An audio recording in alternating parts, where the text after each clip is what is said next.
Question miscellaneous देखो जी, miscellaneous का हम क्वेश्चन नंबर 1 पढ़ेंगे। क्वेश्चन नंबर 1 पढ़ते हैं। देखो क्या लिखा हुआ है, f is a function satisfying f of x plus y is equal to f of x into f of y। तो f of x plus y किसके बराबर दे रखा है, f of x into f of y। ये आपको given है, ये आपको क्या दे रखा है, गिवन दे रखा है। और एक्स वाई यहाँ पे बिलोंग कर रहे हैं नेचुरल नंबर से, x y belongs to natural number. And f of 1 आपको दे रखा है 3। और यहाँ से आपकी सिग्मा की वैल्यू कितनी है, x की वैल्यू 1 से लेकर n तक f of x is equal to 120, ये आपको गिवन है। ठीक है, हमें करना है find n, find n, n की वैल्यू निकालनी है। ठीक है, ये मिसलेनियस का क्वेश्चन नंबर 1। अब सबसे पहले जो ये चीज दे रखी होती है ना, इसको समझने की जरूरत है कि इसका मतलब क्या है LHS का, इतने का। इसका मतलब होता है x की वैल्यू 1 से लेके कहाँ तक जा रही है, n तक। अगर मैं यहाँ पे x की वैल्यू 1 पुट करूंगा तो कितना देगा, f ऑफ 1। अगर मैं यहाँ पे x की वैल्यू 2 पुट करूंगा, ये x है। ठीक है, x की वैल्यू 1 पुट करोगे तो f ऑफ 1, x की वैल्यू 2 पुट करूंगा तो f ऑफ 2, x की वैल्यू 3 पुट करूंगा तो f ऑफ 3। ये कहाँ तक चलता जा रहा है, n तक। तो अब क्योंकि ये सिग्मा है, सिग्मा का मतलब होता है सम, हर टर्म्स के बीच में सम। अगर x की वैल्यू 1 से लेके n तक है तो n टर्म्स होगी। n टर्म कौन सी, x की वैल्यू 1 पुट करके एक टर्म आ गई, x की वैल्यू 2 पुट करके एक और टर्म आ गई। ऐसे करते करते लास्ट में कितना आ जाएगा, f ऑफ x की जगह पे मैं n रिप्लेस कर दिया। ठीक है, ये चीज हो गई। तो और इज इक्वल टू कितना कर दिया मैंने, 120। इज इक्वल टू कितना कर दिया, 120। अब मुझे क्या है, f of 1, f of 2, f of 3, इन सब की वैल्यू चाहिए। अब देखो कैसे जाएगी, f ऑफ 1 की वैल्यू तो 3 दे ही रखी है, इसको मैं बाद, इसको इक्वेशन 1 लिख लेता हूँ। f ऑफ 1 तो आपको, आपके पास 3 है ही, है ना। अब आपको किसकी वैल्यू चाहिए, f ऑफ 2 की। अगर f ऑफ 2 की वैल्यू चाहिए तो मैं क्या करने वाला हूँ, आपको f of x plus y is equal to f of x into f of y given है, गिवन है ना ये। तो यहाँ पर अगर मैं x की वैल्यू f ऑफ 2 लाना चाहता हूँ तो मैं क्या करता हूँ, x की जगह पे 1 और y की जगह पे 1, दोनों की जगह पे 1 1 पुट कर दो। तो यहाँ पे x प्लस वाई, 1 प्लस 1 कितना आ जाएगा 2, ये आ जाएगा f ऑफ 1, और ये भी आ जाएगा f ऑफ 1। f ऑफ 1 की वैल्यू कितनी है, 3, और f ऑफ 1 की वैल्यू आपको 3 दे रखी है, 3 इंटू 3, ये आ जाएगा 3 का स्केयर। कितना आ जाएगा, 3 का स्केयर मतलब 9। अगर मैं f ऑफ 3 निकालना चाहता हूँ तो x को 2 पुट कर दो और y को आप पुट कर दो 1। तो हमारा f of 2 plus 1 which is equal to f of 2 into f of 1। f of 2 कितना आ गया, f ऑफ 2, ठीक है, f ऑफ 2 तो आपने 3 का स्केयर निकाला था, और f ऑफ 1 तुम्हारा 3 की पावर 1 था। ये कितना आ जाएगा, 3 की पावर 3। तो f ऑफ 3 की वैल्यू कितनी आ गई बेसिकली, ये f ऑफ 3 आ गया ना। तो f ऑफ 3 की वैल्यू कितनी आ गई, 3 का क्यूब आ गया ना। तो देखो f ऑफ 2 3 का स्केयर आ रहा है, f ऑफ 1 जो है 3 की पावर 1 होगी। इसी तरीके से सिमिलरली f ऑफ n कितना आएगा, 3 की पावर n। ये मेरी बात समझ में आ गई कि नहीं आ गई। इन सब की वैल्यू को मैं यहाँ इक्वेशन 1 में पुट करने वाला हूँ। तो देखो हमारा क्या आने वाला है, 3 की पावर 1 प्लस 3 की पावर 2 प्लस 3 की पावर 3 अप टू 3 की power n is equal to 120, है ना। अब टोटल नंबर ऑफ टर्म्स कितनी है, n। तो और कॉमन फर्स्ट टर्म आपके पास देखो 3 है, और कॉमन रेशियो आपके पास 3 है। तो अगर मैं सम ऑफ जीपी का फॉर्मूला लगाऊं तो कितना देगा, सम ऑफ जीपी का क्या फॉर्मूला होता है, Sn का a Rn minus 1 upon r minus 1। तो यहाँ पे a तुम्हारा 3 है, common ratio n minus 1 upon 3 minus 1, है ना। a Rn minus 1 upon r minus 1 which is equal to 120। ये कितना देगा, 3/2, 3 raise to power n minus 1 is equal to 120। इस 2 को ऊपर ले जाओ और 3 को नीचे ले जाओ, क्रॉस मल्टीप्लाई से, 2 को ऊपर 3 को नीचे, 3 की पावर n माइनस 1 ये आ गया, 3 से ये हुआ कैंसिल, ये कितना आ जाएगा 40, 40 इंटू 2 कितना हो जाएगा 80, ये माइनस 1 लेफ्ट में जाके प्लस 1, ये कितना आएगा 81, 3 की पावर n कितना आ गया 81, और 81 को आप 3 की पावर 4 लिख सकते हो, लिख सकते हैं। अब भी देखो ये दोनों चीजें इक्वल है, बेस भी इक्वल है, तो पावर भी क्या हो जाएगी यहाँ से इक्वल, और हमारा n की वैल्यू कितनी आ जाएगी 4। क्या मेरी बात समझ में आ गई है, ठीक है। तो ये हमारा पहला क्वेश्चन हो गया, ठीक है। अगला क्वेश्चन देखिए जी, ठीक है, क्वेश्चन नंबर 2। पढ़ते हैं जी, देखो क्वेश्चन नंबर 2। क्वेश्चन नंबर 2 देखो इसमें क्या कह रहा है, sum of some terms of GP is 315 and whose first term and common ratio are 5 and 2 respectively. Find the last term and number of terms. तो क्या कह रहा है मेरे पास, sum of some terms of GP. अब some terms of GP का मतलब मुझे तो नहीं पता कितनी है, मैं कह रहा हूं एन टर्म्स है।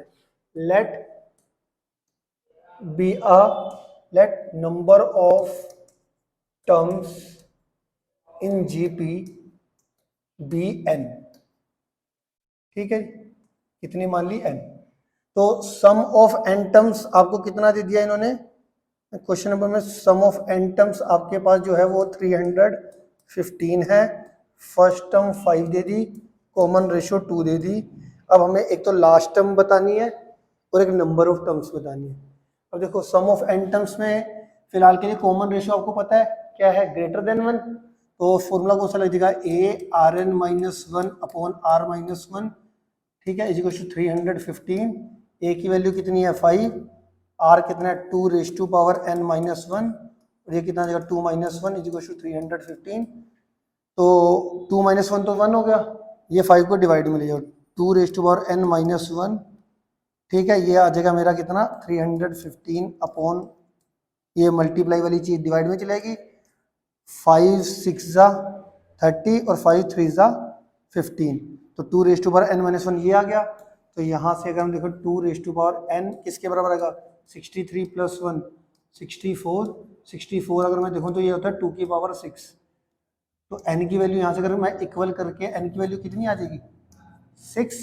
तो टोटल नंबर ऑफ टर्म्स जिनका सम गिवन था वो कितनी थी 6 थी एक्चुअल में। तो सम ऑफ 6 टर्म्स बेसिकली 315 है। तो अब हमने क्या करना है कि हमें क्या क्या निकालना था, एक तो लास्ट टर्म निकालनी थी। और अगर टोटल जो टोटल नंबर ऑफ टर्म्स है वो 6 है, तो लास्ट टर्म कौन सी होगी 6, है ना। अगर एक जीपी के अंदर टोटल नंबर ऑफ टर्म्स 10 है तो लास्ट टर्म कौन सी होगी 10th टर्म होगी। ऐसे अगर किसी के अंदर टोटल नंबर ऑफ टर्म्स 6 है तो लास्ट टर्म क्या होगी 6।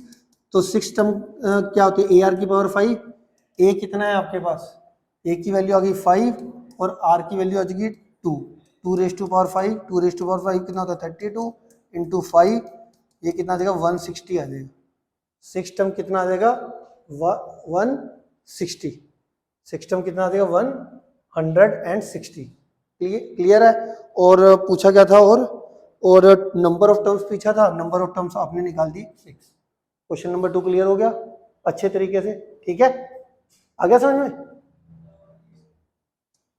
ठीक है जी, अगला देखो जी, क्वेश्चन नंबर 3 देखते हैं। क्वेश्चन नंबर 3 क्या कह रहा है मेरे पास, first term of GP is 1। First term of GP दे दी 1, और sum of third term and fifth term, sum of third term and fifth term वो कितनी गिवन है 90। अब वो हमसे पूछ रहा है कॉमन रेशियो ऑफ जीपी निकालना है, कॉमन रेशियो निकालनी है।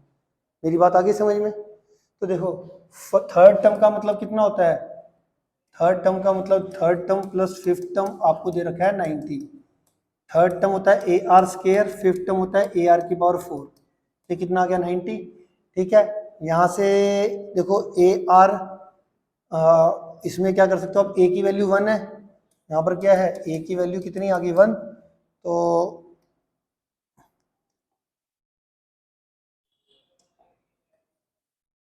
ए की वैल्यू यहाँ पर क्या पुट कर दो, ए की वैल्यू हमारे पास यहाँ पे क्या हो जाएगी 1 पुट हो जाएगी।